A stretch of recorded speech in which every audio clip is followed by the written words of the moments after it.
1 year ago this week, the Wood Buffalo wildfire swept into Fort McMurray. 100,000 people were evacuated. Over 2,000 structures were lost to the fire, including Wild Rose leader Brian Jean's own home. And someone else we all know lost everything that day too. My friend, pro-oil sands activist, and the founder of Oil Sands Strong, Robbie Picard, was forced to evacuate his Fort McMurray neighborhood with just 20 minutes notice. And so this week, I checked in with him via Skype to ask him what the hardest part of this 1 year anniversary is for him. Here. Yeah, as the anniversary comes, and I don't even know how I feel about anniversaries and actual dates, if they actually mean anything. But I remember the hardest part about this for me is still the mixed emotion on the response from my neighborhood in Beacon Hill. We watched this fire for 3 days. Like my party was on the Saturday before, and then on Sunday I was in my backyard, and there was the film crew because they were filming a documentary about my life, and we were filming the fire, and there was a very limited response. And that part, I don't care what anyone says, anyone in Beacon Hill who lost their home, who had 20 minutes to leave everything that they cared about, struggles with that. The rest of it's fine. I think after Tuesday, the day that the fire took the town, they're all heroes. They saved the town. They did everything necessary. But it's a real hard pill to swallow, that the response was enough for our neighborhood, and that's something that will always be there. And I think it's there for anyone who actually lost a home.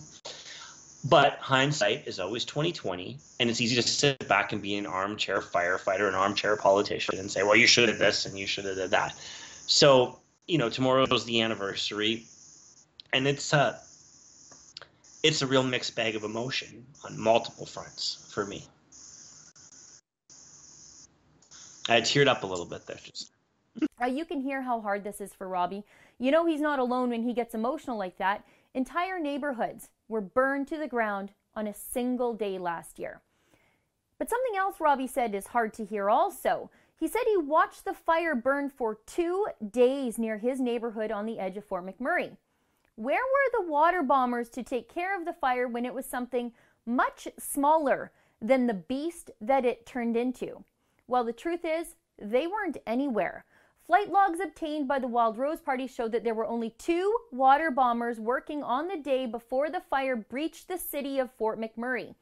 Though the flight time spent fighting the fire more than doubled on May 2nd, the number of aircraft on the fire were cut in half from the previous day.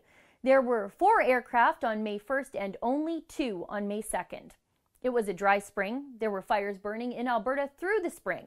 There were fire bans across the province, but there were only 2 water bombers in the air in Fort McMurray on the day before the fire roared into town.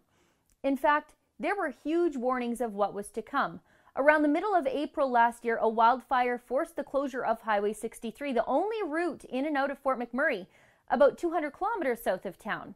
And no, I'm not trying to play armchair firefighter at all, but I do know for a fact from my previous Freedom of Information investigations into Rachel Notley's cuts to last year's wildfire fighting budget that they caused such chaos in agriculture and forestry that every single water bomber contract in the province had to be canceled 10 days before the fire and then retendered just 2 days before the fire. And by then, some of those bombers, like the world's largest, had gone on to take work elsewhere just to pay the bills. And I also know that to hide their bungling, the ag and forestry bureaucrats made the water bomber companies sign non-disclosure agreements in their contracts. So we may never know the full extent of the NDP's homemade disaster in last year's wildfire budget. Remember when Rachel Notley said this in the legislature? Again, Mr. Speaker, I will simply say the member opposite is wrong in almost everything in that previous question. We did not cut $400 million from the firefighting budget. I urge them to learn how to read a budget, because really it would be very helpful, Mr. Speaker. We have the same number of tankers and we have access to the same number of tankers and all the same amount of equipment that we had before, and we will use that and more if necessary, Mr. Speaker, because we are concerned about getting the job done in Fort McMurray. We are not interested in engaging in political grandstanding and fear-mongering. Yeah, she accused Brian Jean of fear-mongering about the Fort McMurray fire, before his own home burned down later on that very same day. But she also said all the resources Fort Mac needed were already in place.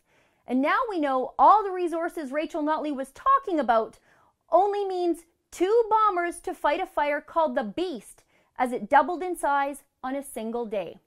Knowing what we know now, Fort McMurrayites are owed an inquiry from this government. For the Rebel.media, I'm Sheila Gunn-Reid. To get access to all those documents I just talked about in this video, it cost over $4,000 in Freedom of Information fees. To help me cover the cost of my ongoing investigations, go to whatissshehiding.com.